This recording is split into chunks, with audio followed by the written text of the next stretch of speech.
think I had myself muted. Hello, everybody, and welcome to Lehigh Valley Passport to History's monthly virtual program. I'm your host, George Wacker, Lehigh Valley with Love Media. This series airs live on third Thursdays at 6:30 p.m. on Lehigh Valley Passport to History's Facebook page. You can find previous episodes on there as well.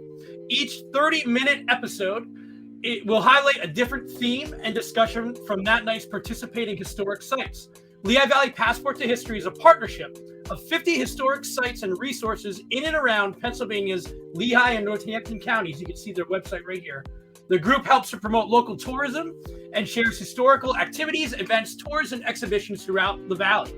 Lehigh Valley Passport to History is funded in part with funding received through the County of Northampton's Hotel Tax Program, the Lehigh County Tourism Development Grant Program, and the Institute of Museum and Library Services.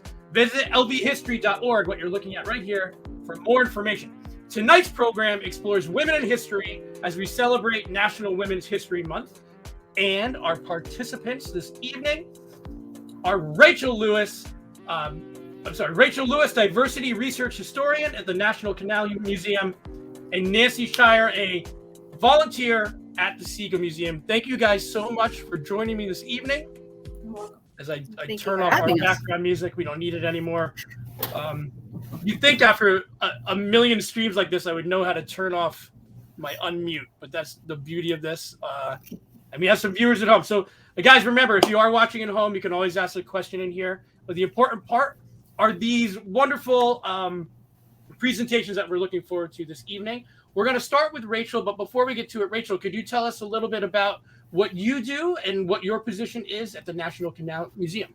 Yeah, so I am the Diversity Research Historian. I am a grant-funded position brought in to both help with the exhibit that will be opening in April, which is Beyond Rosie and Rivets, History of Industrial Women in the D&L Corridor.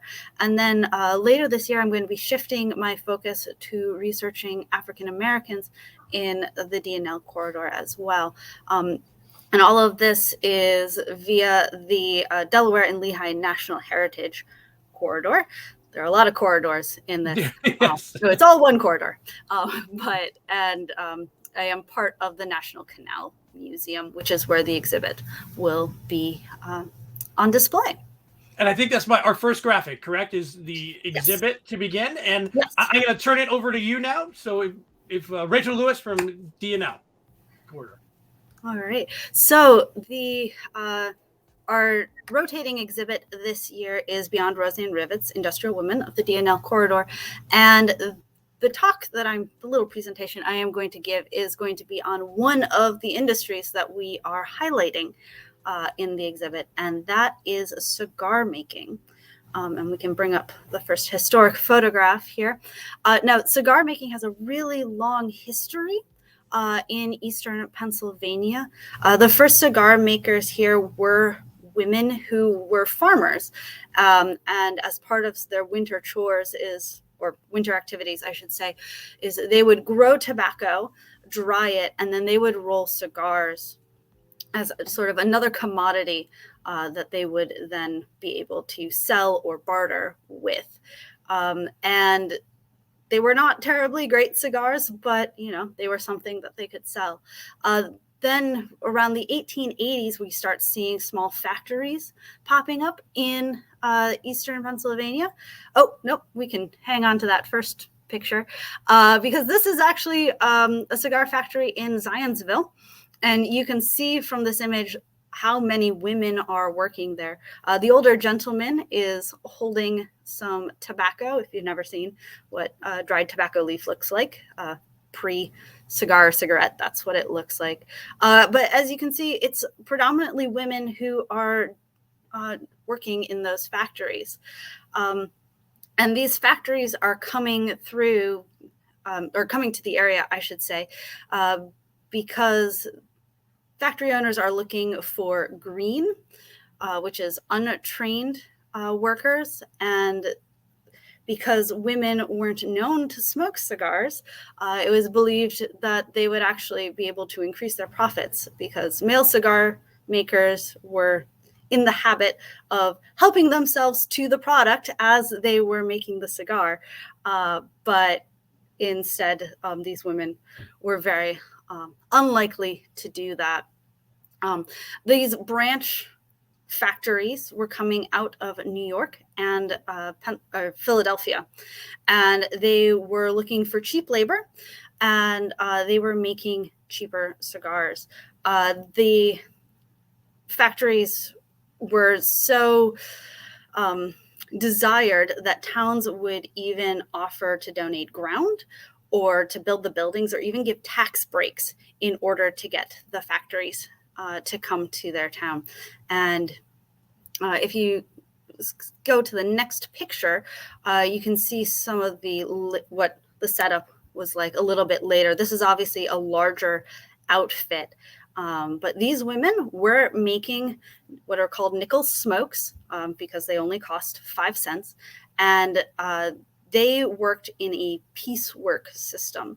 So instead of being trained to hand make cigars from leaf to the final product, they were trained in one aspect of the cigar making process.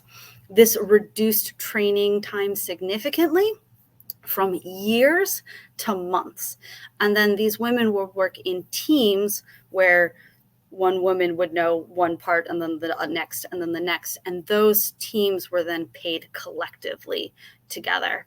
And because they could cut down on the training time, because they were only semi-skilled laborers, that dropped the cost of production greatly. In this area, but also sort of generally in the US, the cigar industry begins to decline in the 1920s. Fashions changed towards cigarettes over cigars, and the Great Depression then was sort of the final. It wasn't the final nail in the coffin, but it really sort of kneecapped the industry afterwards. So, my brief summary of our work. I'm curious because we didn't grow tobacco in the Lehigh Valley, did we? So were they bringing it in from out of the area? Yeah. So most of the tobacco that was used in this area came from Lancaster County, so not as far afield as you might suspect. Obviously, okay. I didn't know that. It's not southern tobacco plantations, but it's certainly more local. The tobacco grown in Lancaster County tended to be sort of a cheaper filler leaf, but these factories were making cheap cigars, so that worked out quite well. You did mention how they were their teams and such. Mm-hmm. Do you know how much they were paid or what the payment was like? So they were paid by the 1,000 piece, essentially. So by the 1,000 cigars that they could produce that were sellable, they were then paid. So if you made 10 cigars, you were not going to get paid. Okay. And in the right around the turn of the century, so 1900, they were making about $5 per 1,000 cigars that they helped make. Is that $5 in then? $5 at that straight. There's no inflation included. Just that's how much they could make, which would have taken them about a week. Wow. But okay. It really depends on sort of the team they were on and how much time they were putting into it. And was cigar work any more desirable? How did that compare to maybe other types of factory work at that time? Yeah, so cigar work, like almost all the other industries in the area, especially during that time, was poorly paid, and there was basically no room for advancement, but it did have some advantages. One major one was it was much quieter. There was basically no machines used to make these cigars. It's handwork, which was semi-skilled work, but that then allowed these women to talk to each other and to build friendships and networks outside of the home, which you get to a certain extent in other factories, but there's just a lot more room for that camaraderie. And the other advantage, especially in this area as opposed to urban areas, is there was a lot more flexibility in work time because there were not expensive machines that were in theory going idle if the women weren't working. They did have the opportunity to not come in if it was incredibly hot or if their child was sick. Obviously, that reduced their wages a bit, but these teams could then choose to only work so much. And that gave them flexibility in a way that if you're running a machine, like say in the silk mill, you just don't have the option to go home sick because those machines they need to run, keep running. Okay, Rachel, thank you so much. I know you said it was short, but there was a wealth of information in there. And we're going to circle back around to talk more about that presentation. And we're going to bring up next, Nancy's been waiting so patiently. Nancy Shire, a volunteer with the Cigar Museum. Thank you so much for joining us tonight. Can you talk a bit about your volunteering at the Cigar Museum, and then maybe also the flag behind you before you get into your presentation on the Justice Bell Foundation? Sure. Thank you, George. My name is Nancy Shire, and I am a volunteer at the Cigar Museum in Easton, where I enjoy giving tours to visitors and helping with special events and occasionally writing an article for the newsletter. I just want to mention that now the Cigar has some wonderful exhibits. And in addition, there's also on the third floor, there's the Jane S. Moyer Library, which has a vast amount of resources on Northampton County history. And it's really useful for students and scholars and people doing genealogical research. And I happened to find some of the newspaper articles that I drew my information from at that research library. So I'm just giving them a shout out. So if you need to do any research about local history, then that's a good place to do it. Yes, it is. Yes. Okay. Without further ado, we're going to turn it over to you for the Justice Bell Foundation. And I'm going to follow along with some photos here. So I think I can kick it off with this first one. And here we go. Okay. I had sort of entitled this, "The Lehigh Valley Welcomes the Justice Bell." What happened was 2 years ago, when we were preparing to observe the 100th anniversary of the 19th Amendment, which gave women the right to vote, I was doing some reading about women's suffrage in Pennsylvania, and I came across something very interesting that had taken place in 1915 here in the state.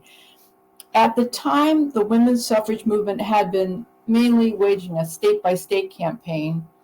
There were already a couple of states out in the western part of the country who had given women the right to vote to some degree or another, but there was a push to amend the Constitution that was also picking up steam. In the spring of 1915, the Pennsylvania legislature passed a state suffrage referendum that basically left it to the voters, who were all men, of course, to decide if women should have the right to vote. So shortly afterward, the Pennsylvania Women's Suffrage Association, they were a very active group, they kicked off a new campaign to rally support for this amendment. And it was set to be voted upon on November 2nd of that year. Well, they needed a campaign that would really win the hearts and minds of the male voters. And so there was a suffragist from Chester County, Mrs.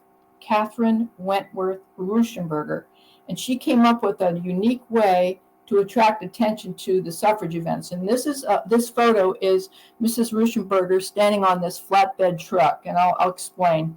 Well, she commissioned and paid for the casting of a women's Liberty Bell at the Manili Foundry up in Troy, New York.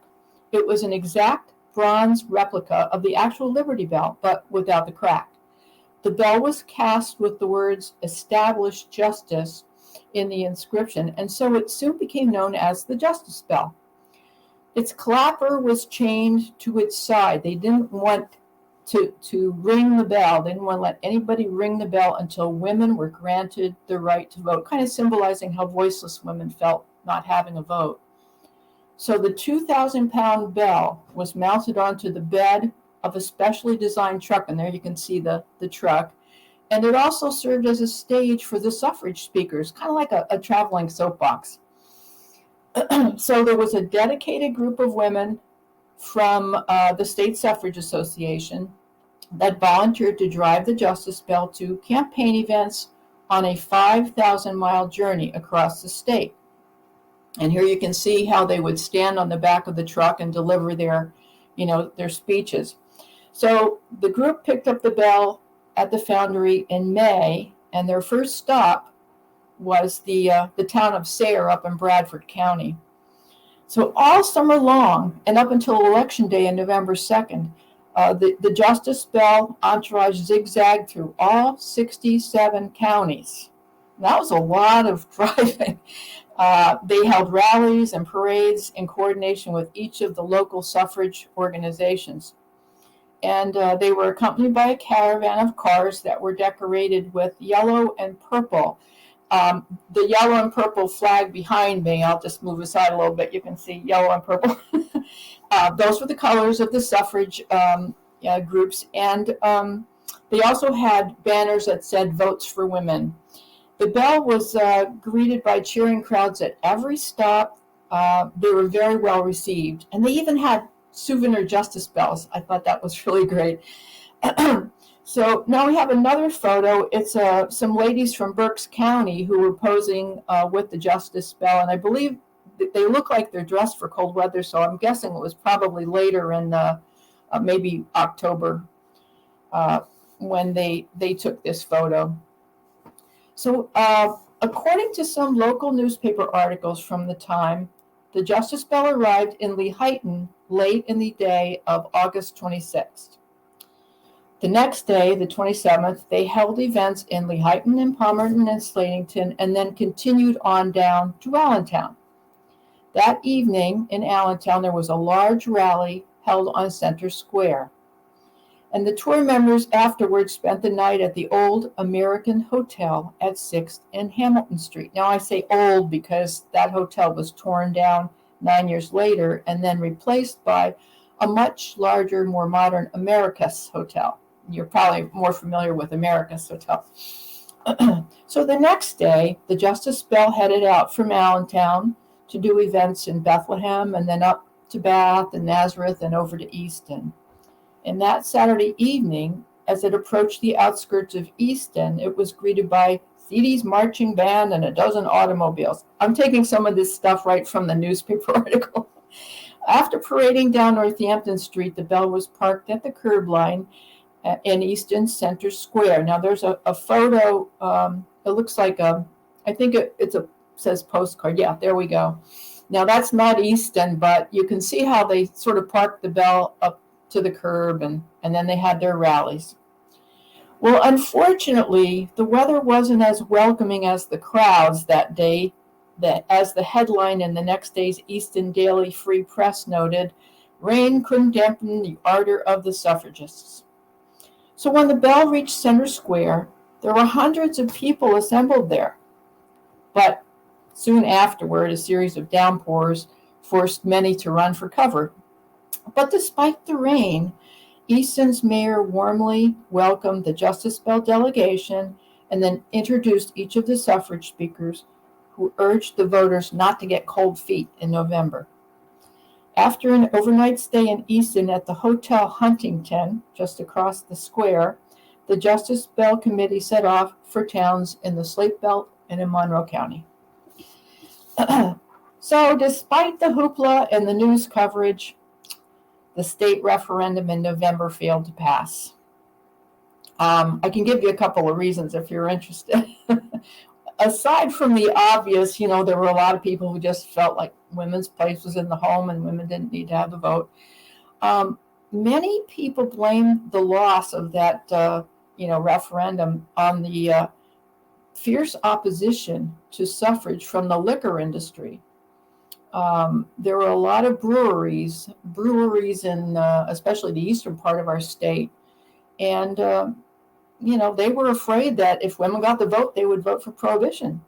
And then, of course, that would close the breweries, and then all the men who worked at the breweries would be out of work. So that was a real big reason why, that amendment didn't pass. So after that, the state suffrage groups put more effort into the national campaign for the 19th Amendment. And the Justice Bell was once again enlisted for rallies and parades as far away as Chicago. It actually became a galvanizing symbol for suffrage all around the country. The next photo is the bell on the float in the parade. If you can pull that one up. There we go. So 4 years later, on June 24th, 1919, the Pennsylvania Congress voted to ratify the 19th Amendment to the Constitution, becoming the 7th state to do so. But they needed 36 states to ratify. And it took until the following year, August of 1920, to get all 36 states that were required. I believe Tennessee was number 36. So the amendment was officially certified by the U.S. Secretary of State on August 26th. And that's why we now celebrate Women's Equality Day on August 26th. Finally, on September 25th, with great ceremony and celebration, the Justice Bell was rung for the first time in front of Independence Hall in Philadelphia. I believe they rung it 48 times, one time for each state in the United States at that time. Although the bell had no official home for many years after that, it was eventually taken to Washington's Memorial Chapel in Valley Forge, where it's now on display to the public. And there's a photo there of the bell. You can actually go and visit the bell if you like.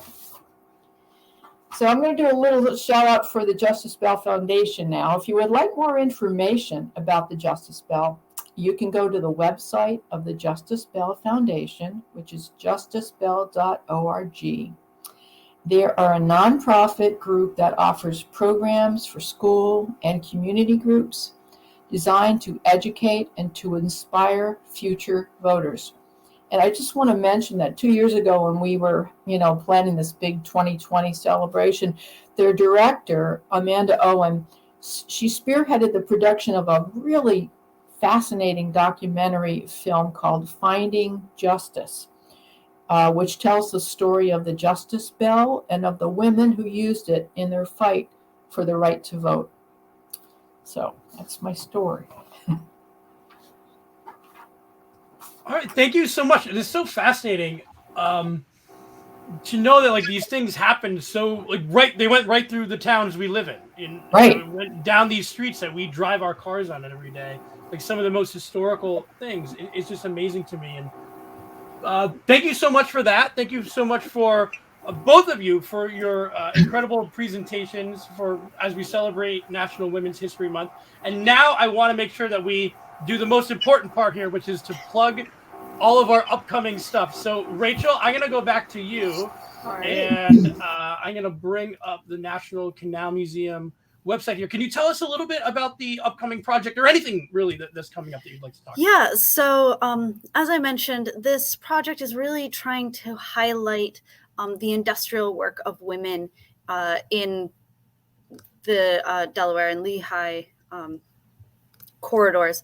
And so what we are trying to do is not only talk about the industries. Obviously, I told you about cigars, but there are so many others that they don't get the billing that some of the industries in this area do. And one of the things that we want to do is solicit information from the people who are watching. If anybody who sees this knows of a female relative that worked in any of the industrial industries, yeah, I just said that very smoothly. You got it. But did any industrial work, we would love to hear her story.